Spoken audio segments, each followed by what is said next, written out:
द्वितीय है पाठ है दूसरा पाठ। बिलस्य वाणी न कदापि में श्रुता। बिल की वाणी मेरे द्वारा कभी नहीं सुनी गई। तो ये पाठ है। प्रस्तुत पाठ संस्कृत के प्रसिद्ध कथा ग्रंथ पंचतंत्रम के तृतीय तंत्र काकोलुकीयम से संकलित है। पंचतंत्र के मूल लेखक विष्णु शर्मा हैं। इसमें 5 खंड हैं जिन्हें तंत्र कहा गया है। इनमें गद्य पद्य रूप में कथाएं दी गई हैं जिनके पात्र मुख्यतः पशु पक्षी हैं। तो इस कहानी में भी पशु पक्षियों के माध्यम से ये कहानी कही गई है और हर कहानी का यहाँ कुछ ना कुछ उससे शिक्षा जरूर मिलती है। तो शुरू करते हैं कहानी। कस्मिंश्चित् वने खरनखरः नाम सिंह प्रतिवसति स्म। कस्मिंश्चित् का मतलब है किसी। तो ये आप लिख लीजिए मीनिंग।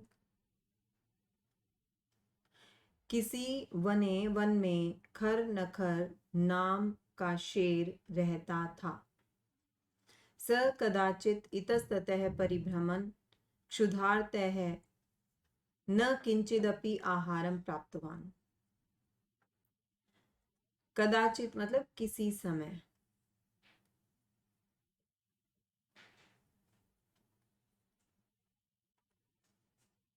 उसे किसी समय इधर उधर घूमते हुए क्षुधार्तः भूख से व्याकुल किंचिद अपि कुछ भी आहार नहीं मिला। ततः सूर्यास्त समय उसके बाद सूर्यास्त के समय में एकाम महतीम गुहाम दृष्ट्वा एक बहुत बड़ी गुफा को देखकर स अचिंत्यत उसने सोचा नूनम एतस्याम गुहायाम रात्रौ को अपि जीवः आगच्छति। नूनम का मतलब है निश्चय ही। एतस्याम गुहायाम इस गुफा में रात्रि में कोई जीव आता है। अतः अत्रैव निगूढ़ो भूत्वा तिष्ठामि। इसलिए अतः मतलब इसलिए अत्र एव यहाँ ही निगूढ़ो भूत्वा इसका मतलब है छिपकर। निगूढ़ो भूत्वा का मतलब है छिपकर तिष्ठामि ठहरता हूं इति इस तरह उसने सोचा। एतस्मिन् अंतरे इसी बीच अंतरे मतलब बीच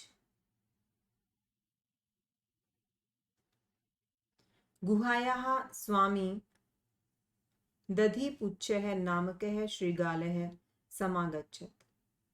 इसी बीच गुफा का स्वामी दधिपुच्छ नाम का शृगाल। शृगाल मतलब गीदड़। शृगाल का मतलब है गीदड़। समागच्छत् आ गया। स च यावत् पश्यति तावत् सिंह पद पद्धति गुहायाम प्रविष्टा दृश्यते। वह जहां तक देखता है वहां तक शेर के पैरों के निशान गुफा में प्रवेश करते हुए दिखते हैं। न च बहिरागता बाहर आते हुए नहीं दिखते हैं। शृगालः अचिंतयत् गीदड़ ने सोचा अहो विनष्टो अस्मि। अरे मैं मारा गया। नूनम अस्मिन् बिले सिंह अस्ति इति तर्कयामि। निश्चय ही इस बिल में शेर है ऐसा सोचता हूं। ततः किम करवाणि तो अब क्या करूं। एवं विचिन्त्य ऐसा सोचकर दूरस्थः रवम कर्तुम आरब्ध है दूर ही रहकर आवाज करनी शुरू कर दी। भो बिल अरे बिल भो बिल किम न स्मरसि क्या तुम्हें याद नहीं यत मया त्वया सह समयः कृतः कि मेरे द्वारा तुम्हारे साथ समयः कृतः। समय का मतलब है शर्त लगी थी। मेरी तुम्हारी शर्त लगी थी। यत यद अहम बाह्यतः प्रत्यागमिष्यामि, कि जब मैं बाहर से वापस आऊंगा, तदा त्वं माम आकारयिष्यसि, तब तुम मुझे पुकारोगी। आकारयिष्यसि का मतलब है पुकारोगी।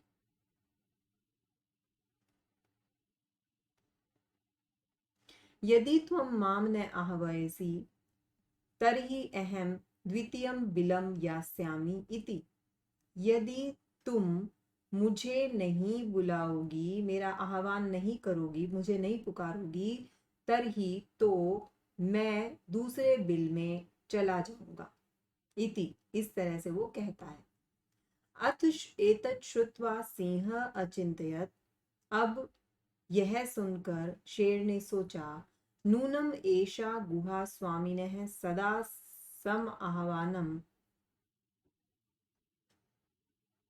करोति। निश्चय ही यह गुफा अपने स्वामी का सदा आह्वान करती है, परंतु मदभयात न किंचित वदति, लेकिन मेरे डर से कुछ नहीं बोल रही है।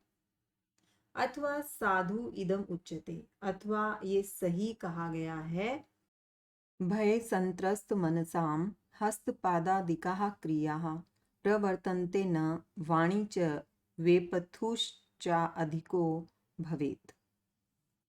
भय संत्रस्त मनसाम, भय से डरे हुए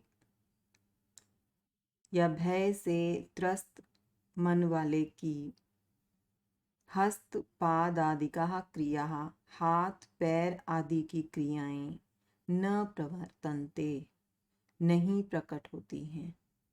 मतलब भयभीत मन वाले की हाथ और पैरों की क्रियाएं ठीक से नहीं प्रकट होती हैं, ठीक से नहीं हो पाती हैं। वाणी अधिको वेपतुः च भवेत्, और जो वाणी है, जो उसकी आवाज है, उसमें अधिक कंपन होता है। तद अहम अस्य आह्वानम करोमि, तो मैं इसका आह्वान करता हूँ। आह्वान करना मतलब पुकारना। कौन कहता है ये? शेर बोल रहा है। एवं सह बिले प्रविश्य, इस प्रकार वह बिल में प्रवेश करके मे भोज्यम भविष्यति, मेरा भोजन बनेगा। इत्थम विचार्य सिंह सहसा शृगालस्य आह्वानम अकरोत्, ऐसा विचार करके शेर ने अचानक ही शृगाल का आह्वान किया। सिंहस्य उच्च गर्जन प्रतिध्वनिना सा गुहा उच्चैः शृगालम आह्वयत्, सिंह के जोर से गर्जन की गूंज से वह गुफा जोर से शृगाल का आह्वान करती है। अनेन अन्य अपि पशवः, इससे अन्य भी जो पशु थे जंगल में, भयभीता अभवन, भयभीत हो गए। शृगालो अपि ततः दूरम पलायमानः इमम अपठत्, और जो गीदड़ था, शृगाल था, शृगाल भी वहां से दूर भागते हुए इस तरह से पढ़ता है, ये श्लोक बोलता है। अनागतम यह कुरुते स शोभते,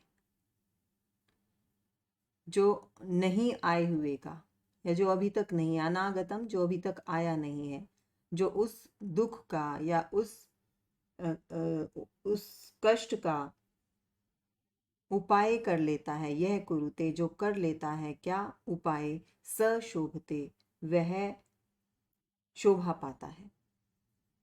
जो नहीं आए हुए दुख का, कष्ट का उपाय कर लेता है, वह शोभा पाता है। स शोच्यते यो न करोति अनागतम, और जो उस आने वाले दुख का उपाय नहीं करता है, स शोच्यते वह दुखी होता है। वने अत्र संस्थस्य समागता जरा, जरा का मतलब है बुढ़ापा, समागता आ गया है, संस्थस्य रहते हुए का, वने वन में, अत्र यहाँ, तो अत्र वने संस्थस्य जरा समागता, यहाँ वन में रहते हुए का मुझे बुढ़ापा आ गया है, मतलब मैं इतने जन्म से लेके आज तक यहाँ रह रहा हूँ। बिलस्य वाणी न कदापि मे श्रुता, बिल की वाणी, बिल की आवाज़ मेरे द्वारा कभी नहीं श्रुता सुनी गई। तो यहाँ पर ये पाठ जो है हमारा ख़त्म होता है। इस पाठ में आए हुए जितने भी अव्यय शब्द हैं वो मैंने यहाँ लिख दिए हैं। ये अव्यय शब्द वो हैं जो आप पिछले पाठों में भी आ चुके हैं और बार बार हम हमारे पाठ में आते हैं और हमारी रिवीजन होती है इनसे। और ये कुछ अव्यय शब्द हैं जो नए इस पाठ में आए हैं, कम हमने अभी तक देखे हैं, तो इनके अर्थ भी मैंने यहाँ लिख दिए हैं। और अव्यय शब्द आप सभी को पता है वो शब्द हैं जिनका रूप कभी नहीं बदलता। ये शब्द हमेशा आपको ऐसे ही नजर आएंगे कि कोई भी पुरुष हो, कोई भी लिंग हो, कोई भी वचन हो, ये हमेशा ऐसे ही रहेंगे, इसलिए इनको अव्यय कहते हैं। कस्मिंश्चित् किसी किसी क्षुधार्थ है, क्षुधार्तः भूख से व्याकुल, अंतरे बीच में, निगूढ़ो भूत्वा छिपकर, सिंह पद पद्धति शेर के पैरों के निशान, रवह है आवाज, यावत तावत जब तक तब तक, समय है शर्त, बाह्यत है बाहर से, यदि तरही अगर तो, तच्छ्रुत्वा वह सुनकर, भय संत्रस्त मनसा डरे हुए मन वालों का, हस्त पादादिका हाथ पैर आदि से संबंधित, वे पतुः कंपन, भोज्यम भोजन योग्य, सहसा अचानक, अनागतम आने वाले दुख को, शोच्यते चिंतनीय होता है, संस्थस्य रहते हुए का, जरा बुढ़ापा, कुरुते या करोति करता है, बिलस्य बिल का। तो इस तरीके से ये शब्दार्थ भी हमने इस पाठ के रिवाइज कर लिए हैं।